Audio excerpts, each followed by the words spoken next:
Apocalipsis, capítulo 3, versículo 1 al 6. Escribe al ángel de la iglesia en Sardis, el que tiene los 7 espíritus de Dios y las 7 estrellas, dice esto: yo conozco tus obras, que tienes nombre de que vives y estás muerto. Sé vigilante y afirma las otras cosas que están para morir, porque no he hallado tus obras perfectas delante de Dios.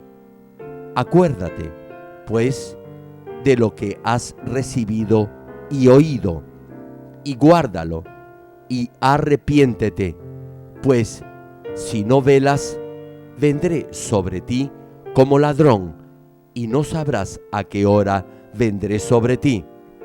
Pero tienes unas pocas personas en Sardis que no han manchado sus vestiduras, y andarán conmigo en vestiduras blancas, porque son dignas.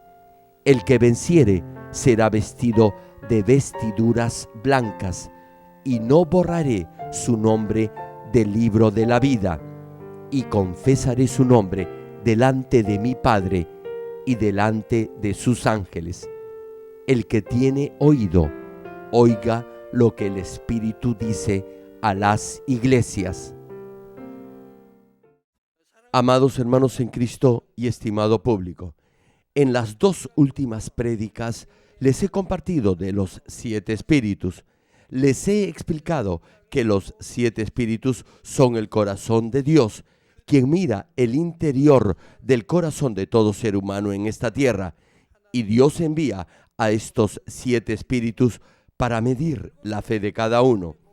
Los 7 espíritus miden sin el más mínimo error todo hecho o acción y todo lo que hay en el corazón de cada creyente. En base a esta medida, Dios decide si responderá o no a la oración de cada uno. Dado que estos 7 espíritus son el corazón del Señor, quien es uno con Dios Padre, el Señor también mira a través de estos 7 espíritus. Hermanos, el Señor lo sabe todo. Por eso le da una severa palabra de reproche a la iglesia en Sardis, una iglesia que parecía estar viva, pero que en realidad estaba muerta. En Apocalipsis capítulo 3 versículo 1 se menciona que el Señor tiene las 7 estrellas. Las 7 estrellas hacen referencia a todos los siervos de Dios a quienes Él ha escogido desde el tiempo del Antiguo Testamento hasta el día de hoy. Son los siervos a quienes Dios sostiene en sus poderosas manos y a quienes usa de manera extraordinaria. El Señor manifiesta el corazón y la voluntad de Dios Padre y muestra las obras del Dios vivo a través de estos siervos para que sus hijos puedan andar por el camino de la verdad. No obstante, la iglesia en Sardis estaba caminando en la dirección opuesta y en contra de la voluntad del Señor, quien observa todo y guía a los hijos de Dios a través de los 7 espíritus. Ahora bien, la ciudad de Sardis era una ciudad próspera, cuya riqueza provenía básicamente de la industria del teñido de tejidos. Sin embargo, estaba llena de inmoralidad y era centro de idolatría. En ese contexto, la iglesia en Sardis no llegó a tener una fe perfecta y por eso escuchó esas palabras de reprensión del Señor cuando le dijo: tienes nombre de que vives y estás muerto. Hermanos, al escuchar este mensaje, le pido a cada uno que vea si no es usted el que dice que está vivo, pero que en realidad está muerto. Por ejemplo, las flores que se cortan y se disponen en los arreglos florales parece que estuvieran vivas, pero en realidad están muertas, ya que han sido separadas de sus raíces. Del mismo modo, la fe de los miembros de la iglesia en Sardis parecía estar viva, pero al medirla por la norma precisa del Señor, en verdad estaba muerta. Ahora bien, ¿Qué significa exactamente la expresión tienes nombre de que vives y estás muerto? Para resumir, la fe de la iglesia en Sardis era una fe muerta, sin obras. Después que Adán pecó, su espíritu, así como el espíritu de todos sus descendientes, murió. Sin embargo, a todos los que aceptan al Señor como su Salvador y reciben el Espíritu Santo, su espíritu vuelve a vivir. Cuando el espíritu deja el cuerpo de los que han vuelto a nacer, esto es, de los que tienen vivo su espíritu, no se dice que han muerto, sino que están dormidos. No obstante, a los de la iglesia en Sardis se les dijo que estaban muertos. Eso significa que no eran salvos. A pesar que decían tener fe, esa fe estaba muerta. Y con una fe muerta no podían ser salvos. Santiago, capítulo 2, versículo 14, menciona al respecto. Hermanos míos, ¿de qué aprovechará si alguno dice que tiene fe y no tiene obras? ¿Podrá la fe salvarle? Digamos que alguien dice que tiene fe, afirma que tiene fe, pero si no hay hechos que lo demuestren, en otras palabras, si no vive por la palabra de Dios, le pregunto, ¿de qué le sirve esa fe? ¿Podrá esa fe salvarle? Desde luego que no. No será salvo. La fe sin obras está muerta. Es decir, esa fe no podrá salvarlo del infierno. Y Santiago, capítulo 2, versículo 17, añade, así también la fe, si no tiene obras, es muerta en sí misma. De la misma manera, si tiene verdadera fe, esto es, una fe con obras, con toda seguridad vivirá por la palabra de Dios. Sin embargo, si no hay hechos que comprueben esa fe, si no tan solo son palabras, esa fe será solo una fe de teoría y por tanto estará muerta. Estimado público, Eclesiastés capítulo 12, versículo 14 declara, porque Dios traerá toda obra a juicio, juntamente con toda cosa encubierta, sea buena o sea mala. Y segunda de Corintios capítulo 5, versículo 10 añade, porque es necesario que todos nosotros comparezcamos ante el tribunal de Cristo para que cada uno reciba según lo que haya hecho mientras estaba en el cuerpo, sea bueno o sea malo. Escuche bien esto, hermano. Mientras viva en este cuerpo, cada uno será recompensado por sus hechos, esto es, de acuerdo a lo que haya hecho. Si hizo las obras de la carne o si vivió en el pecado, de acuerdo a lo que haya hecho, será juzgado.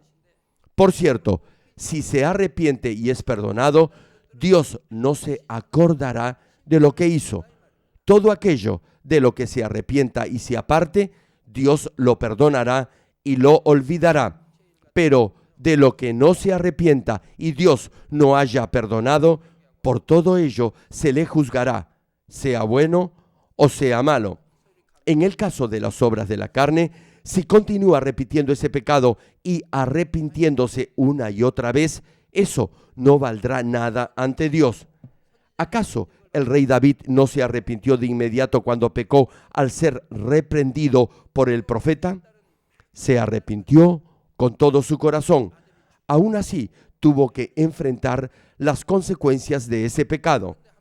Ahora bien, usted peca y se arrepiente ante Dios diciendo que no va a volver a pecar, pero luego lo vuelve a hacer y se trata de un pecado de muerte. Le pregunto, ¿usted cree que Dios va a tolerar eso una y otra vez? Eso será un muro de pecado que lo separará de Dios y no será perdonado. Eso es lo que dice la Biblia. Si peca a sabiendas, es decir, sabiendo que está pecando, entonces Dios no le dará el espíritu de arrepentimiento y no podrá derribar esa barrera que lo separa de Él, y se le juzgará por todo, sea bueno o malo. Por eso, siempre les reitero que no deben cometer los pecados que conducen a la muerte. Como los que creen en Dios y en el Señor también creen que se les juzgará por todo lo bueno o lo malo que hayan hecho, vivirán por la palabra de Dios, pero aquellos que no creen no lo harán. Hermano, debe comprender claramente que saber y creer son dos cosas completamente diferentes. Santiago, capítulo 2, versículo 19, menciona: tú crees que Dios es uno, bien haces. También los demonios creen y tiemblan. Los demonios igualmente saben que Dios es uno y también creen y tiemblan. El pasaje dice: también los demonios creen y tiemblan. Esto significa que hasta los demonios saben quién es Dios y quién es el Señor, y se estremecen de miedo ante dicha autoridad. Además, en muchas partes de la Biblia podemos encontrar que los demonios reconocieron a Jesús y gritaron de temor. Lucas capítulo 8, versículo 27 y 28 nos narra el pasaje en el que un hombre endemoniado sale al encuentro de Jesús y, al verlo, dice la Escritura, lanzó un gran grito y postrándose a sus pies, exclamó a gran voz: ¿qué tienes conmigo, Jesús, Hijo del Dios Altísimo? Te ruego que no me atormentes. Una pregunta: ¿podemos decir entonces que los demonios también tienen fe en Jesús solo porque lo reconocen y aceptan que es el Salvador? Claro que no. Aun cuando los demonios reconocen a Jesús, no pueden vivir de acuerdo a su palabra. No creen en el Señor, tan solo saben de Él. Saben que Jesús es el Hijo de Dios, y saber no lo hace a uno salvo. Del mismo modo, no importa lo mucho que sepa de la Biblia, si no vive de acuerdo a ella, no podrá decir que realmente tiene fe. La verdadera fe irá, sin duda, acompañada de hechos o acciones que reafirmen que uno vive por la palabra de Dios. Si no hay hechos que demuestren que vive por la palabra, a pesar que sepa mucho de la Biblia, ello significará que conscientemente no vive por la palabra, por lo que su pecado será mayor que el de aquellos que no saben ni han oído la palabra. Por eso, Lucas capítulo 12, versículo 47 y 48 señala: aquel siervo que conociendo la voluntad de su Señor no se preparó ni hizo conforme a su voluntad, recibirá muchos azotes. Mas el que sin conocerla hizo cosas dignas de azotes, será azotado poco. Hermano, el siervo que no sabiendo la voluntad de su Señor no la hizo, recibirá también azotes. Eso es igualmente pecado. Lo que este versículo quiere decir es que la gravedad con que se castiga el pecado es menor si no sabe que está pecando que sabiéndolo. Le pregunto, ¿qué clase de excusa o pretexto le dará a Dios en el día del juicio final por haber hecho lo que Él expresamente le prohibía hacer? No podrá decir que no sabía lo que hacía. Lo único que podrá hacer es decir que lo sabía, pero deberá admitir que ha desobedecido. Finaliza el pasaje: porque a todo aquel a quien se haya dado mucho, mucho se le demandará, y al que mucho se le haya confiado, más se le pedirá. Y Santiago, capítulo 3, versículo 1, añade: hermanos míos, no os hagáis maestros muchos de vosotros, sabiendo que recibiremos mayor condenación. No obstante, hoy en día son cada vez más los que no viven por la palabra.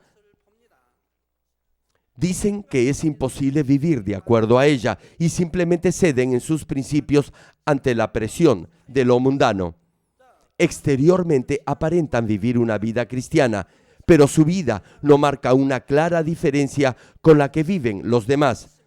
Por citar un ejemplo, vienen a la iglesia y adoran a Dios el día domingo, dan el diezmo y sus ofrendas, dicen que alaban a Dios y que oran, pero una vez que salen de la iglesia se comportan como la gente del mundo, hablan lisuras y groserías, se enojan con los demás y disfrutan de los placeres mundanos. No viven por la palabra de Dios, ni siquiera lo intentan. Están atrapados por el mundo y viven conforme a su criterio. Me pregunto, ¿acaso podemos decir que tiene fe solo porque viene a la iglesia? Tal como señala Santiago capítulo 2, versículo 20, que dice: mas ¿quieres saber, hombre vano, que la fe sin obras es muerta? No importa cuántas veces diga que cree en el Señor, si eso no lo demuestra con hechos o acciones en su vida diaria, esa afirmación no valdrá nada. Su fe estará muerta. Podrá decir que sabe de Jesucristo y que cree en Él, pero todo eso será en vano. Hermanos, a pesar que permanentemente pongo énfasis en la fe con obras, con esto no estoy diciendo que solo los hechos o las obras serán el estándar o la norma para medir su fe. Cuando la Escritura menciona una fe con obras, eso quiere decir obras hechas con todo su corazón. Son los hechos que brotan de un corazón que ha sido cultivado en la verdad por la palabra de Dios. Si alguien tiene verdadera fe, cultivará su corazón en el Espíritu conforme a la palabra de Dios. Sus hechos y acciones deberán ser producto de ese corazón cultivado. Solo las acciones que brotan de lo profundo de un corazón circuncidado que ha sido cultivado en el Espíritu podrán ser obras de fe. Por tanto, la acción por sí sola no es lo más importante. Lo importante es el corazón con el que se hace esa obra o esa acción. Una vez que el corazón se cultiva en el Espíritu, la acción seguirá en forma natural. Los que tienen una fe muerta sin obras ni siquiera tratarán de cultivar su corazón. Por ello, no pondrán en práctica la palabra. Incluso si lo hacen, su obra o hecho será solo exterior, es decir, solo apariencia, y eso será hipocresía. Cuando alguien hace algo que previamente no lo ha cultivado en el corazón, el Señor lo llama hipócrita. Hacen las cosas solo para ser vistos por los demás. Pretenden que todos vean lo que han aprendido en teoría. En el tiempo del Señor, los fariseos, los sumos sacerdotes y los ancianos conocían la ley de Moisés. Sabían la ley y la enseñaban. Sin embargo, no la ponían en práctica. Por ello, el Señor les dijo: ¡ay de vosotros, hipócritas! Sabían la ley y la enseñaban, pero no la guardaban, es decir, no la obedecían. Por eso, el Señor, repito, les dijo muchas veces: ¡ay de vosotros, hipócritas! Es tal como lo señala el Señor en Mateo capítulo 6, versículo 1, cuando dice: guardaos de hacer vuestra justicia delante de los hombres, para ser vistos de ellos.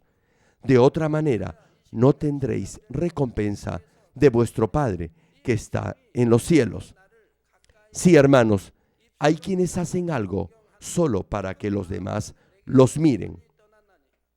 Asimismo, Isaías capítulo 29, versículo 13 menciona: dice pues el Señor, porque este pueblo se acerca a mí con su boca y con sus labios me honra, pero su corazón está lejos de mí y su temor de mí no es más que un mandamiento de hombres que les ha sido enseñado.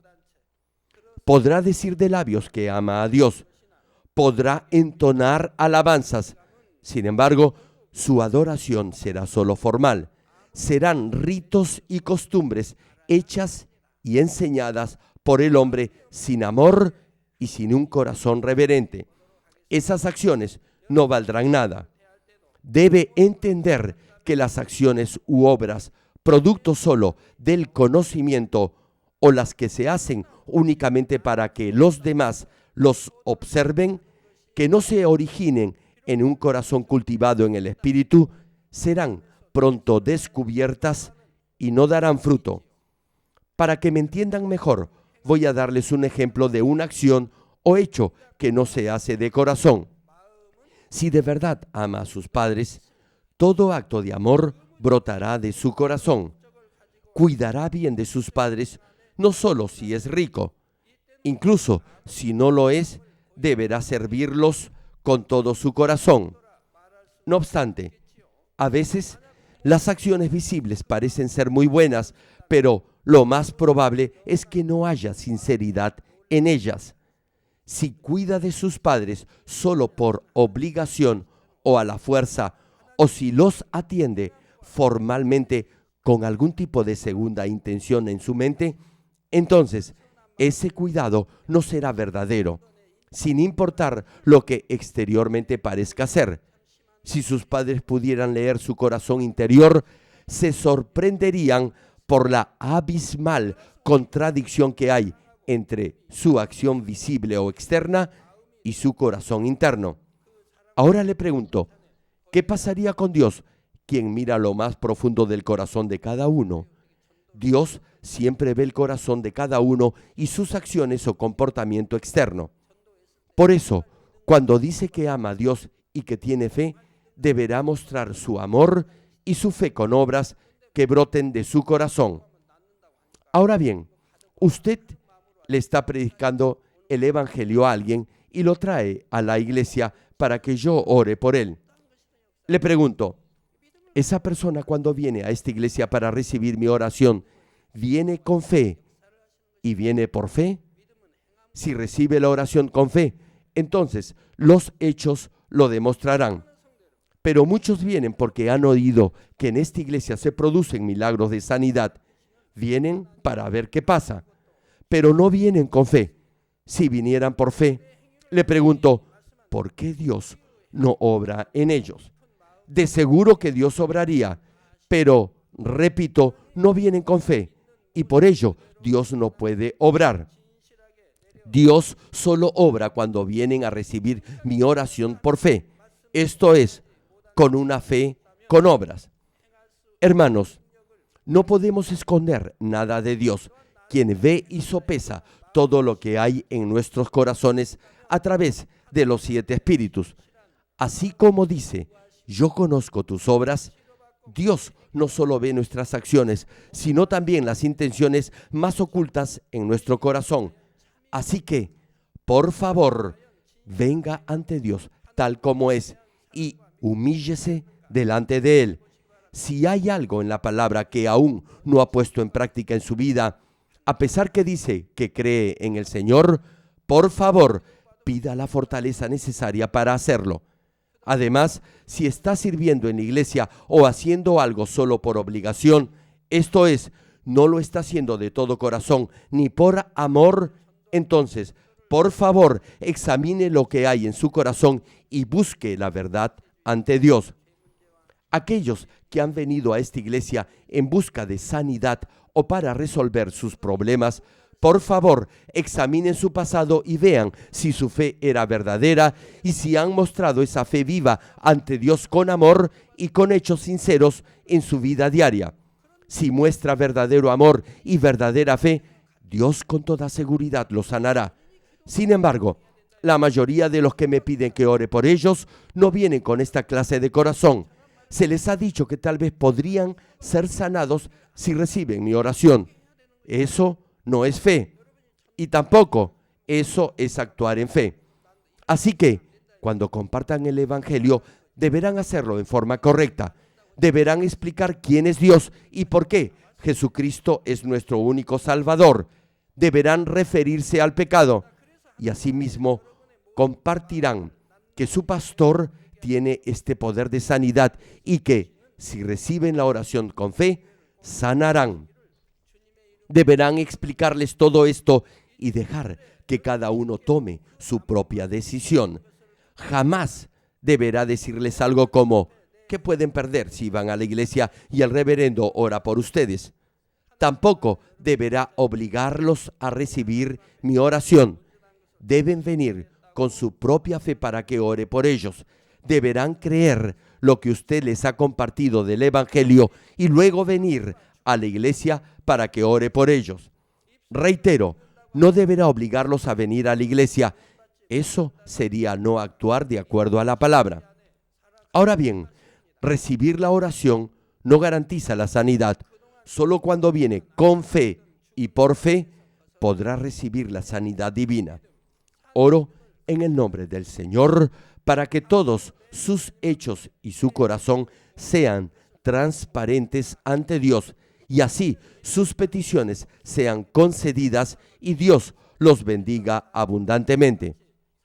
Continuando con el mensaje, en Apocalipsis capítulo 3, versículo 2, el Señor señala: sé vigilante y afirma las otras cosas que están para morir, porque no he hallado tus obras perfectas delante de Dios.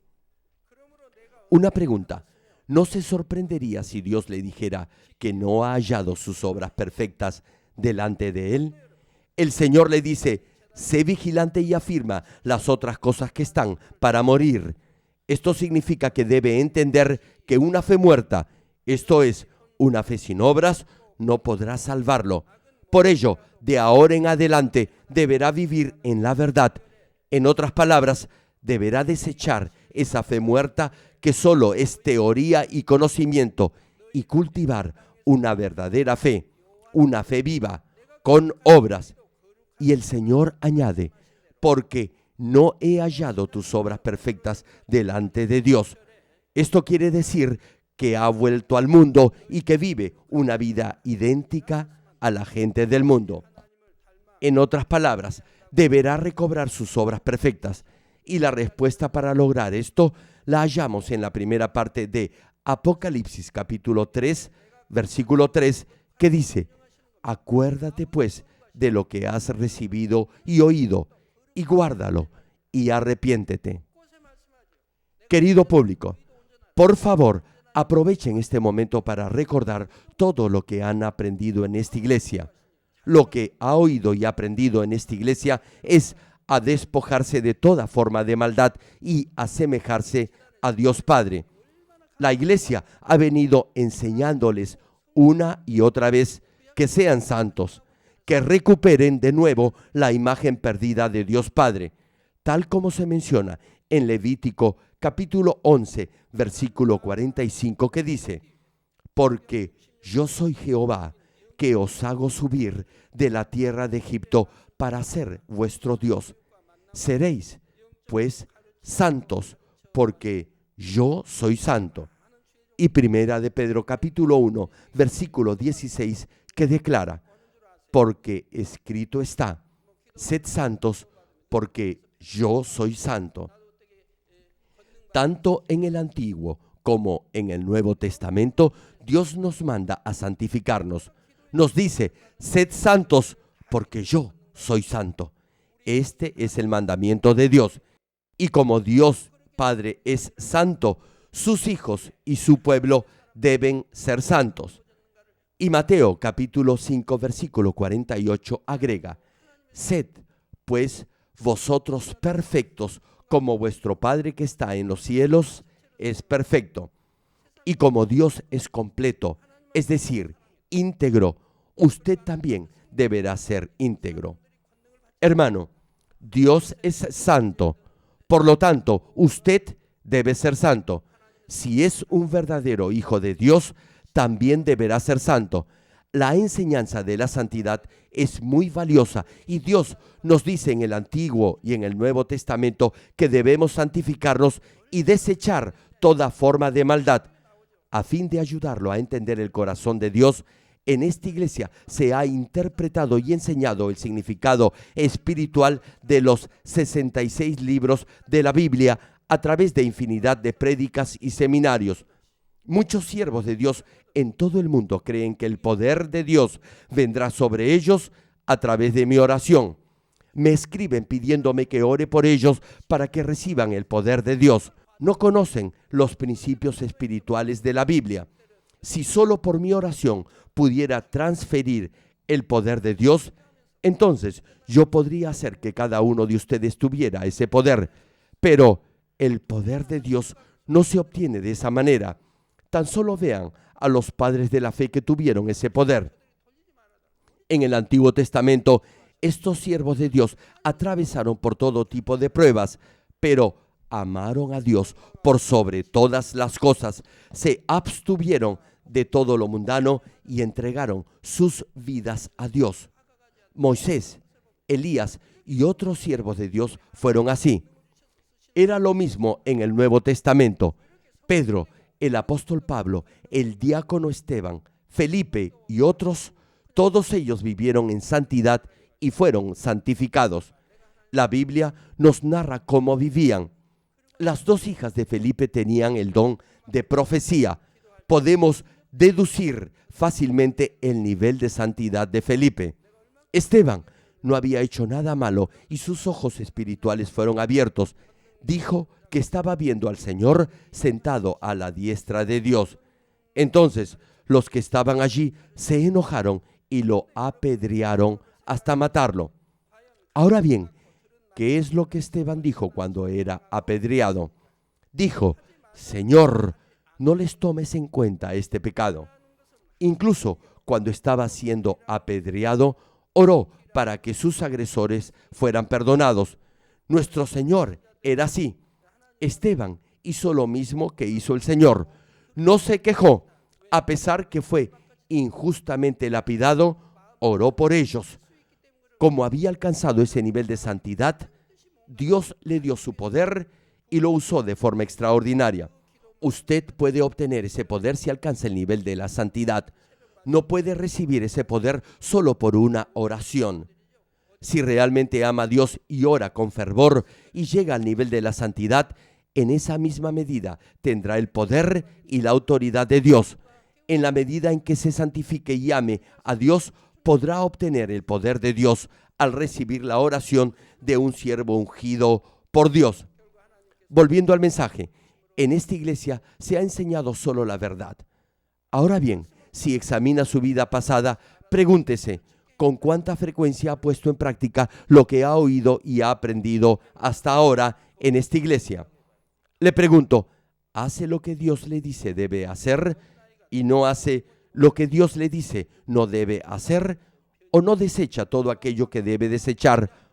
¿O no obedece ni guarda lo que debe obedecer? Cuando yo era un nuevo creyente, leía la palabra de Dios y al hacerlo me parecía que era más dulce que la miel. ¿Saben por qué? Porque podía entender el corazón de Dios. Para entenderlo, asistía a varios cultos de avivamiento y a centros de oración. En esos centros de oración escuché muchas prédicas y mientras las escuchaba procuraba entender el corazón de Dios. Sin embargo, no había nadie quien pudiera enseñarme eso con claridad. Había versículos que no podía comprender. Entonces, Dios mismo me los explicó y así pude entender su corazón y poner en práctica todo lo que me había enseñado.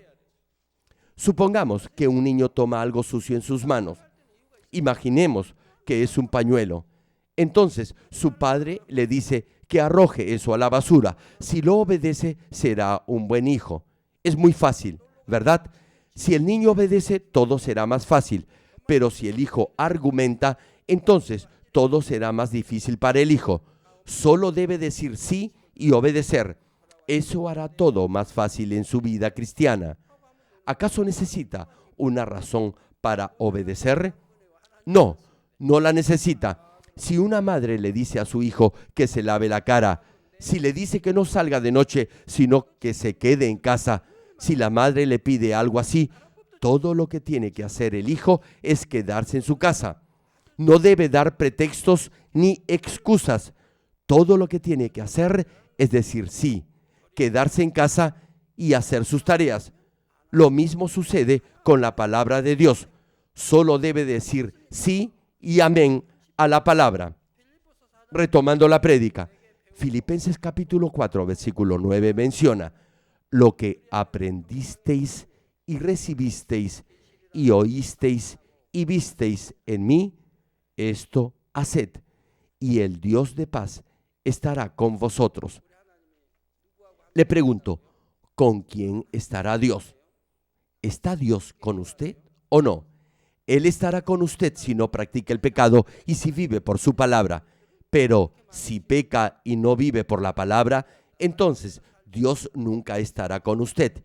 Y si a pesar de ello dice que Dios está con usted, eso será una mentira. Sí, hermanos, el Dios de paz estará con usted si practica todo lo que ha aprendido. Si no lo hace, entonces Dios no estará con usted. Aquellos que dicen sí y amén a la palabra son los que viven de acuerdo a ella. Tal como señala este versículo, si pone en práctica lo que aprende, oye y ve, el Dios de paz estará siempre con usted. Pero si no lo ha hecho, al igual que el Señor dice, guárdalo y arrepiéntete, deberá a partir de ahora arrepentirse, corregir su vida y vivir por la palabra. Ahora bien, arrepentirse no significa simplemente decir de labios para afuera: lo siento, no lo voy a hacer de nuevo. Deberá dejar de hacer lo malo, volver la espalda al pecado y empezar a vivir en forma correcta. Pero si no hace esto y solo dice de labios que no lo volverá a hacer, eso no le valdrá de nada. Si dice que no lo hará, entonces no deberá hacerlo nunca más. Si dice que va a hacer lo que es correcto, deberá hacerlo. Si no lo hace, está mintiendo. Si no hace lo bueno, es lo mismo que si estuviera mintiendo. Y si en verdad se ha arrepentido, su corazón deberá mantenerse firme sin cambiar en esa determinación. Repito, deberá mantenerse firme sin cambiar. Amados hermanos, esto es lo que debe recordar cuando se arrepiente. En primer lugar, cómo conoció a Dios, cómo llegó a creer en Jesucristo y el fervor y el entusiasmo que tenía cuando recibió el Espíritu Santo y estaba en la etapa de su primer amor. Estaba lleno de la gracia de Dios y del primer amor por el Señor. La pregunta es, ¿ha mantenido ese primer amor? No puedo entender cómo pueden perder el primer amor después de haber recibido el amor de Dios. Realmente no lo puedo entender. ¿Cómo se puede enfriar ese primer amor? ¿Acaso el amor de Dios hacia usted ha disminuido en alguna ocasión? Incluso el amor entre esposos se puede enfriar. Sin embargo, sería muy bueno si después del matrimonio su amor por su cónyuge no disminuyera. Su familia y sus hijos vivirían en paz y serían felices. Hermanos, en esta iglesia hemos visto cómo muchos no mantuvieron su primer amor y sus primeras obras y regresaron al mundo. ¿Acaso no vemos a muchos que se dicen cristianos, pero que viven una vida que no se diferencia de la que viven los mundanos? Es tiempo que se arrepienta de todo eso. Es el momento para recuperar la plenitud del Espíritu que antes tenía y ese entusiasmo y pasión santa que sentía por el Señor. Es hora que se decida de una vez por todas a obedecer y a vivir por la palabra de Dios y se prepare para recibir al Señor, nuestro novio celestial.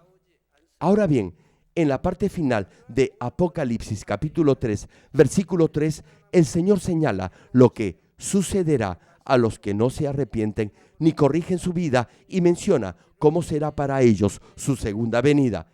Y cita la Escritura: pues si no velas, vendré sobre ti como ladrón y no sabrás a qué hora vendré sobre ti. Si usted supiera que un ladrón va a entrar en su casa, ¿qué haría? Un ladrón generalmente entra mientras los ocupantes de la casa están fuera o están dormidos.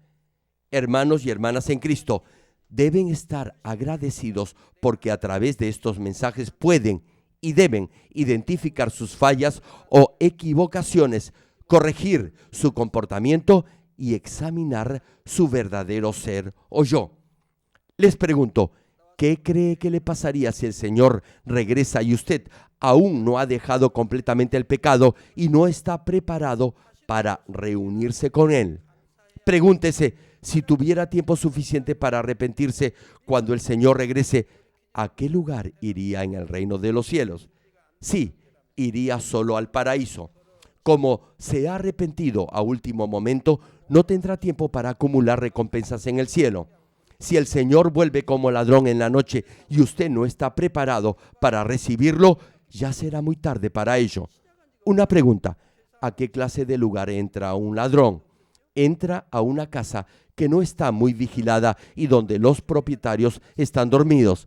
Si una casa está perfectamente vigilada y sus ocupantes están despiertos, un ladrón no podrá entrar en esa casa. Del mismo modo, el Señor viene como ladrón para los que no están preparados para irse con Él. Sin embargo, para aquellos que están listos para recibirlo, el Señor vendrá como un novio que lleva mucho tiempo esperando para reunirse con su amada. Primera de Tesalonicenses capítulo 5, versículo 4 y 5 menciona: mas vosotros, hermanos, no estáis en tinieblas. En otras palabras, usted debe vivir en la luz. Prosigue la Escritura, para que aquel día os sorprenda como ladrón, porque todos vosotros sois hijos de luz e hijos del día. No somos de la noche ni de las tinieblas. Hermanos, los hijos de luz y los que viven por la palabra de Dios, obedeciendo sus mandamientos, viven en la luz, y el día del regreso del Señor no los sorprenderá como ladrón en la noche. El pasaje dice claramente que el Señor no vendrá como ladrón para los que andan en luz, es decir, los que no están en tinieblas. Por cierto, tal como el Señor declara en Mateo capítulo 24, versículo 36, cuando dice: pero del día y la hora nadie sabe, ni aun los ángeles de los cielos, sino solo mi Padre. Solo el Padre sabe el día y la hora en la que el Señor regresará. Sin embargo, la Biblia nos da una idea aproximada de cuándo vendrá el Señor por segunda vez. Cuando los discípulos le preguntaron sobre esto al Señor, Él les respondió que aparecerían señales. Dijo que nadie conoce la fecha exacta y la hora. No obstante, no dijo que no sabríamos aproximadamente cuándo regresaría. Es igual a que nadie sabe exactamente la fecha y la hora en la que una mujer embarazada dará a luz a su bebé. Sin embargo, podemos calcular más o menos el mes del parto. Incluso si un médico pronostica el día del nacimiento de un bebé, tal vez el alumbramiento no se produzca ese mismo día. El bebé puede nacer 10 días antes o 10 días después. Me pregunto, ¿quién podría asegurar el día y la hora exacta del nacimiento de un bebé? ¿Acaso el bebé se lo va a decir a su mamá? Cuando llegue el momento del parto, lo podremos saber e incluso lo podremos ver. No obstante, no podremos predecirlo con exactitud meses antes. Cuando una mujer está con dolores de parto, podremos afirmar que está a punto de dar a luz. Cuando empieza el dolor de la dilatación, sabremos que va a ser hoy o mañana. Del mismo modo, podremos calcular cuándo vendrá el Señor a través de las señales que registra la Biblia. Por ello, tal como señala Primera de Pedro capítulo 4, versículo 7, que dice: mas el fin de todas las cosas se acerca. Sed, pues, sobrios y velad en oración. Usted deberá estar atento y tener dominio propio y disciplina para orar y así estar listo para recibir a nuestro novio, el Señor.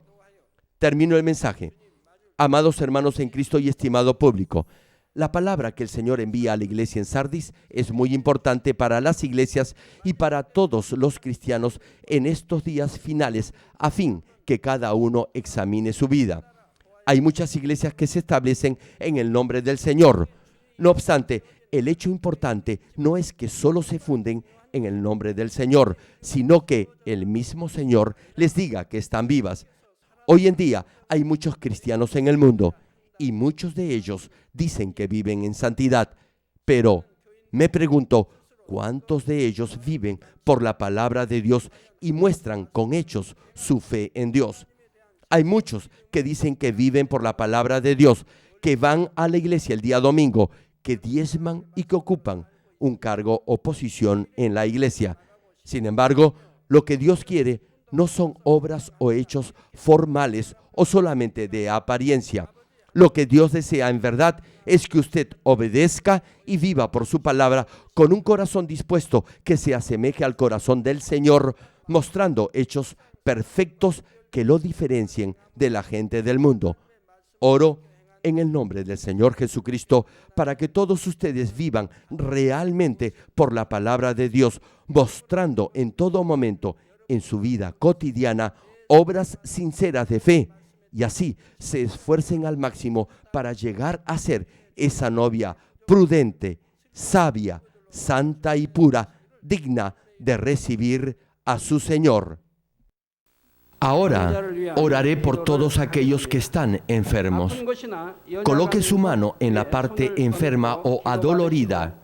Si usted no está enfermo, pero desea que Dios le conceda los deseos de su corazón, coloque su mano sobre su pecho y reciba esta oración con fe.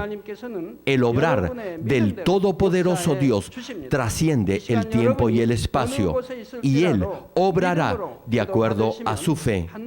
No importa dónde se encuentre, cuando reciba esta oración con fe, experimentará el asombroso poder de Dios. Aleluya. Dios Todopoderoso de amor, pon tus manos sobre tus hijos y sobre todos aquellos que están viendo y recibiendo esta oración. Extiende tu mano, oh Dios, y manifiesta tu poder y tu obrar que trasciende el tiempo y el espacio en todo aquel que está recibiendo esta oración con fe en cualquier parte del mundo.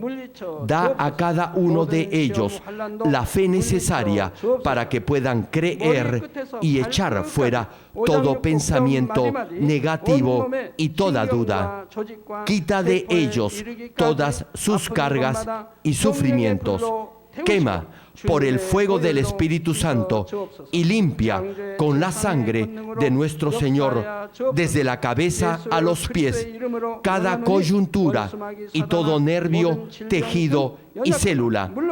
Manifiesta el poder más alto de la creación. Yo ordeno en el nombre de Jesucristo al diablo y a Satanás, a toda enfermedad, virus y bacteria, fuera. Toda enfermedad contagiosa, fuera. Toda enfermedad terminal, endémica, sea quemada por el fuego del Espíritu Santo.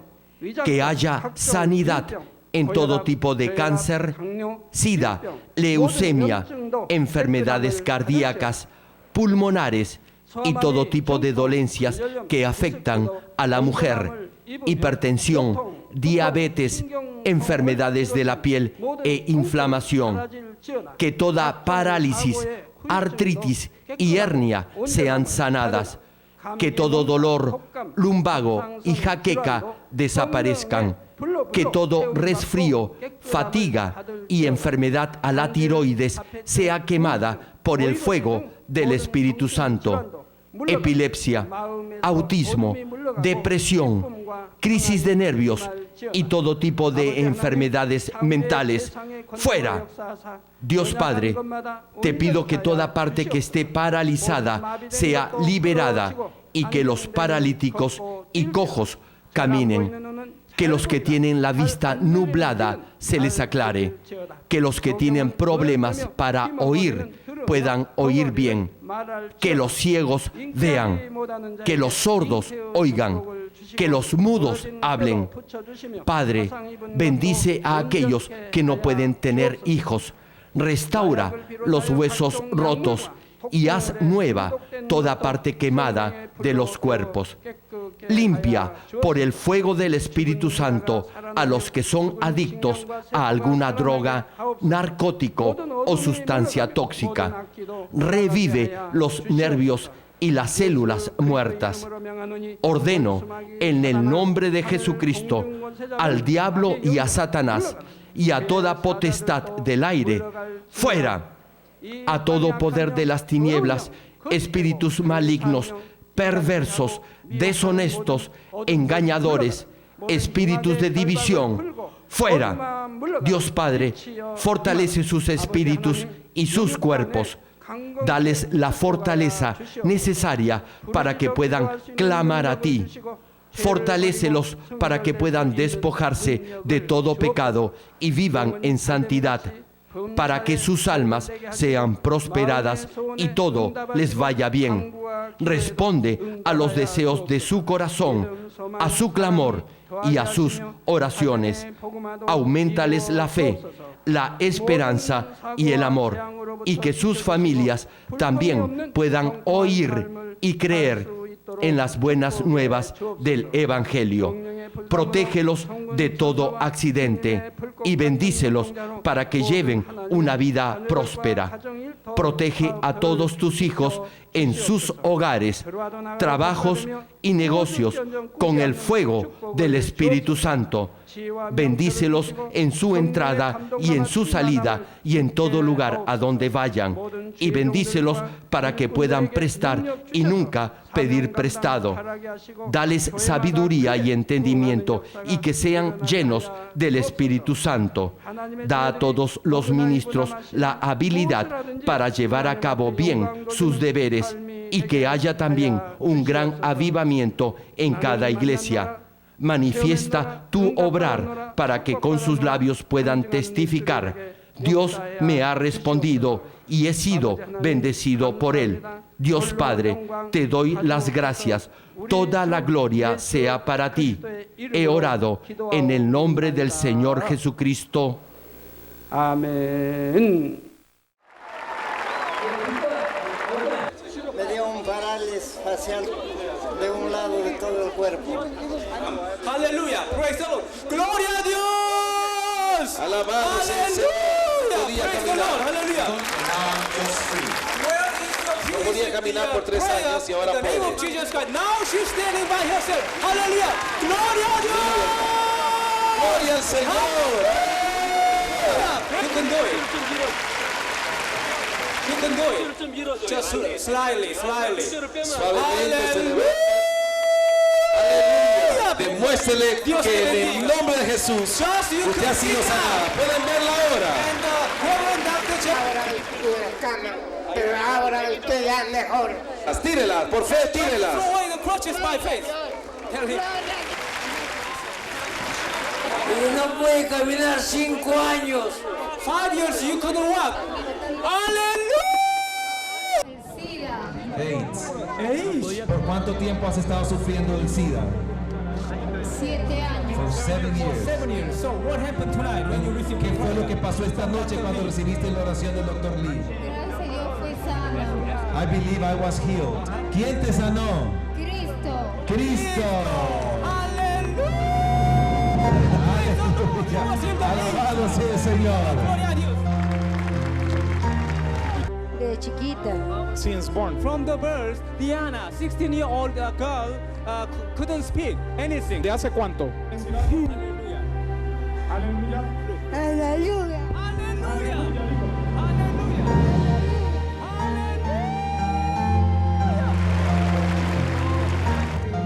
Bendito Jesús, me ha sanado.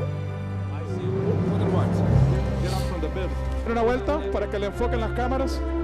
Just to turn around by yourself. Try. Mira esta mujer, Aleluya. 6 años en cama. Aleluya. Praise the Lord. Dios la ha levantado de su cama. Gloria a Dios. Aleluya. Rápidamente para que pueda glorificar el nombre del Señor sufriendo de osteoporosis.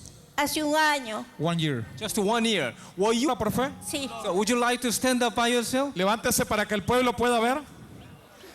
Hallelujah! Praise the Lord! Empújela para que Dios se glorifique. Go in the name of Jesus Christ. Vaya usted mismo empujándola para que las cámaras Gracias a Dios. Gloria a Dios. ¡Gloria a Dios!